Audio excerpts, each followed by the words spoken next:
Grande parte das multinacionais que a gente está falando, elas têm uma matriz ou na Europa ou nos Estados Unidos. Como a matriz define os valores, os procedimentos para as suas subsidiárias atuando em diferentes países, é importante então que a gente entenda como ocorrem as preocupações, quais as preocupações, e vamos comparar as multinacionais americanas com as europeias. Vamos começar falando dos direitos dos trabalhadores. Quando a gente fala de questão social, a preocupação social está fortemente ligada à força de trabalho, aos direitos dos trabalhadores, a uma preocupação com o salário justo, com o tempo de trabalho, com as condições, com a preocupação com a saúde e a segurança dos trabalhadores. São questões sociais que as empresas que atuam de uma forma responsável têm. A responsabilidade social corporativa europeia reflete esses quadros institucionais cheios de regras e que defendem e que protegem o trabalhador. Isso vai se refletir nas empresas, ou deve se refletir nas suas subsidiárias. Quando a gente compara com a RCC europeia, existe um fraco apoio do governo quanto à seguridade social, o seguro-saúde, políticas públicas. A participação do governo ele é bem mais distante quando comparado com a atuação dos governos na Europa. E essa distância do governo influencia a atuação de empresas americanas, enquanto que na Europa um ambiente institucional muito mais regulado faz com que as empresas naturalmente assumam essas preocupações com os trabalhadores e não precisam mostrar que estão fazendo, porque existe um ambiente regulatório que define a base de ação. Nos Estados Unidos, quando não existe esse ambiente, não existe essa regulação, acaba que a empresa, os benefícios trabalhistas, ela acaba anunciando e mostrando. Por quê? Não existe essa regulação tão forte. Vamos falar da proteção ambiental. Nos Estados Unidos, a regulação americana é muito mais laissez-faire. O que é isso, laissez-faire? Vai levando, é um próprio da atuação do governo. Ele não está lá para ficar controlando a atuação das empresas.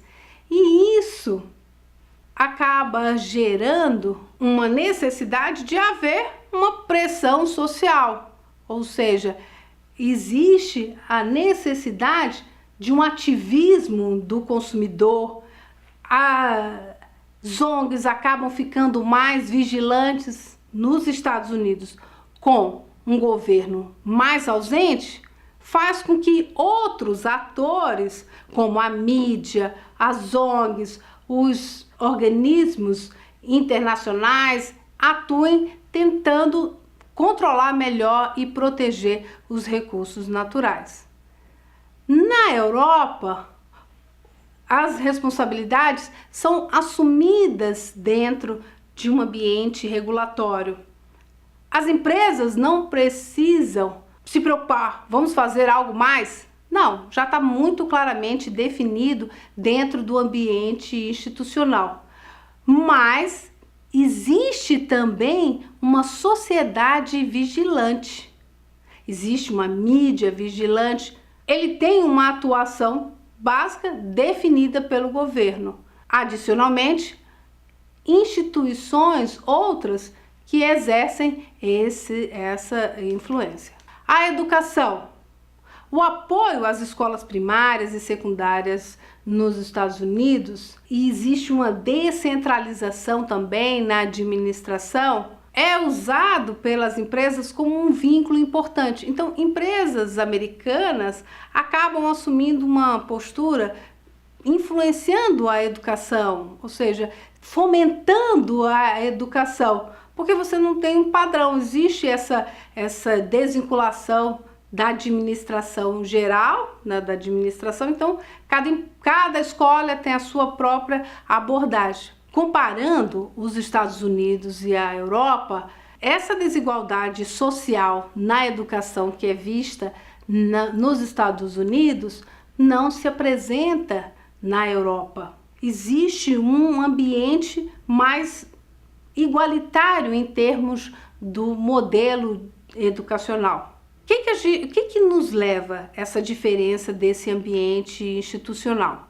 Mostra que nos Estados Unidos as matrizes americanas elas têm uma visão de RSC muito mais explícita. Que isso? Muito mais empreendedora. Ela faz, por quê? Porque não tem uma exigência legal, mas tem uma associação, ela está buscando o quê? Uma associação muito forte com a imagem, criar uma reputação de empresas responsáveis. Na Europa, em contrapartida, como você tem um ambiente institucional regulatório muito mais definido, ou seja, o governo atua no sentido de definir essa linha base, as empresas atuam de uma forma muito mais implícita, ou seja, elas respondem à legislação, mas elas exigem que haja um ambiente bem definido em termos regulatórios. Então, comparando esses dois ambientes, porque essas matrizes europeias, de empresas europeias e de empresas americanas, vão se instalar, vão buscar os recursos naturais nos países em desenvolvimento, vão buscar os recursos naturais nos países emergentes, vão buscar mercados em ascensão, ávidos para adquirir os seus produtos. Esse ambiente muito mais laissez-faire dos Estados Unidos, onde o governo atua de uma forma mais distante, apenas controlando, apenas definindo os limites mínimos de operação, pode gerar dois efeitos. O empreendedorismo social, uma atuação voluntária de responsabilidade social. Mas, por outro lado, pode fazer com que elas atuem dentro de um ambiente de irresponsabilidade corporativa. Que é isso?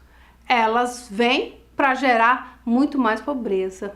Eu não estou dizendo que as empresas europeias são melhores que as empresas americanas. Eu não estou falando isso. Eu estou mostrando para vocês que existem diferentes ambientes institucionais. Então, esse ambiente externo acaba influenciando o comportamento das matrizes. E esse comportamento das matrizes vai se refletir nas subsidiárias que estão instaladas. Como é que se manifesta essa irresponsabilidade social? Nos escândalos de empresas, tanto americanas quanto de empresas europeias. O escândalo da Enron, um escândalo financeiro, que ela estava forjando lucros que na realidade não existia e acaba impactando em todo o mercado. A Parmalat também forjando resultados financeiros, ou seja, essa irresponsabilidade corporativa, ela vai se manifestar em todas as suas subsidiárias. Acontece na matriz e acontece nas subsidiárias. A sua responsabilidade, o seu modelo de responsabilidade acontece na matriz e vai influenciar as suas subsidiárias. O que é importante? É importante que a sociedade desses países que vão receber estas empresas multinacionais esteja bem atento às exigências. Esteja bem atento que, mesmo com um governo fraco, com uma governança fraca, ele exerça esse papel de controlar, de exigir que a empresa atue de uma forma responsável, como ela atua dentro das suas matrizes. O aumento, então, da RSC na Europa é uma resposta a essas mudanças, a essa estrutura institucional. Ou seja, existe um governo forte que define, mas as empresas estão observando que, como eu venho dizendo, o governo estabelece a base de ação. Eu não posso me acomodar e ficar esperando. Ok, o governo pediu, eu faço. Precisa atuar de uma forma proativa. E é isso que as empresas estão buscando, atuar de forma proativa. E nessa proatividade, identificar quais são as questões sociais de cada país em que elas estão instalando as suas subsidiárias. São pressões que a gente chama de pressões isomórficas. O que seria esse isomorfismo? Isomorfismo é trabalhar todo mundo da mesma forma. Nos Estados Unidos existe uma pressão muito menor do governo. As empresas atuam de uma forma mais empreendedora, voluntária. Então, as outras acabam assumindo um comportamento mimético, ou seja, repetindo o que as outras estão fazendo e principalmente acompanhando a empresa líder. E pressões isomórficas também normativas, ou seja, normas e padrões, como eu falei no início, da ISO 14000, da OHS, AS 18001, da A1000, definindo padrões normativos mínimos que as empresas, independente do país de origem, independente da fraca governança, devem atuar. Então, nessa comparação entre Europa e Estados Unidos, é importante a gente entender esses processos miméticos e essas pressões normativas, além das pressões coercitivas, elas atuam impulsionando a responsabilidade social corporativa, e é importante que a empresa comunique, que a empresa não apenas receba as suas demandas, mas também apresente às partes interessadas, apresente à sociedade o que elas estão fazendo para ter o reflexo na melhoria da imagem, baseado numa reputação responsável. Nesse sentido, as empresas multinacionais assumem uma responsabilidade muito ampla no processo de decisão política, porque elas não podem apenas se limitar a atender à regulação. Atender à regulação é desenvolver um modelo de RSC coercitivo. Esse modelo não traz vantagens. O que traz vantagens é desenvolver um modelo de RSC estratégico.